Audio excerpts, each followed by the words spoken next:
ఇవాళ వారు కూడా ముఖ్యమంత్రి ఉన్నారు, మంత్రులు ఉన్నారు.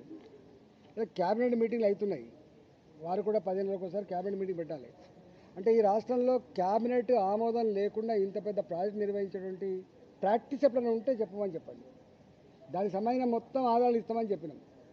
ఇలా నేను ఇంకొక మాట కూడా చెప్తాను, నన్ను అడగడం కంటే కూడా నా మీద మాట్లాడుతున్నాను. కానీ ఆ క్యాబినెట్లో మంత్రులుగా పనిచేసిన వాళ్ళు ఒక ముగ్గురు అక్కడ ఉన్నారు. ఇప్పుడు ముగ్గురు ఉన్నారు అక్కడ. ఒకరు మంత్రి లేకపోవచ్చు కానీ ముగ్గురు మంత్రులు ఉన్నారు. నేనేమంటున్నా అంటే, నేను సూత్రప్రాయంగా బ్లంట్గా చెప్తా ఉన్నా, కేసీఆర్ ఇట్లాంటి ఇష్యూస్ అన్నీ కూడా క్యాబినెట్లో పెట్టకుండా ఆనాడు కాలేదని చెప్పి 100 సార్లు చెప్పి, నేను ఆనాడు మంత్రిగా ఉన్నా కూడా చెప్తున్నా. ఇప్పుడు బీజేపీ ఎంపీగా చెప్పట్లేదు, నేను ఆనాడు ఆర్థిక మంత్రిగా చెప్తా ఉన్నా. ఇంకా అన్ని డిపార్ట్మెంట్లకు కూడా ఆయన ఇచ్చిన ఇన్స్ట్రక్షన్స్ ఏంటంటే, మీరెవ్వరు కూడా ఏదైనా నిర్ణయాలు తీసుకున్నప్పుడు మీ శాఖలలో మీరే నిర్ణయం తీసుకోకండి, కష్టమవుతుంది.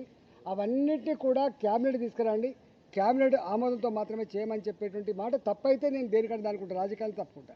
ఇవన్నీ ఇట్లా మాటలు వట్టిగానే బట్టగాల్చి మీదేసు మాట్లాడడం సబగాదు. ఒక్కొక్కసారి ఎగ్జిక్యూటివ్ ఆర్డర్ ద్వారా కూడా వస్తుండొచ్చు.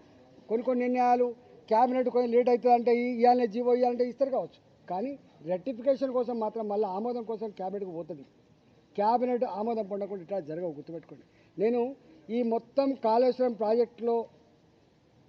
ప్రాజెక్టులో అంతకు వేరే ప్రాజెక్టులు ఏవైతున్నాయో అవన్నిటి సంబంధించిన డాక్యుమెంట్స్ అన్ని కూడా మీ పేపర్లకు కావాలంటే మీకు పంపిస్తాయి. ఇప్పుడు విచారణ జరుగుతూ ఉంది కాబట్టి పంపుతుంది. కానీ తప్పకుండా డాక్యుమెంట్స్ అన్నీ కూడా మీ ప్రెస్ వాళ్ళకు పంపిస్తా. మీరు మొత్తం స్టడీ చేయండి, దాన్ని మొత్తం బయటపెట్టే ప్రయత్నం చేయండి. మొన్న నేను TV9కి పోయినా, నేను చూపించిన ఇది ఉంది, మీరు ప్రసారం చేయమని చెప్పి.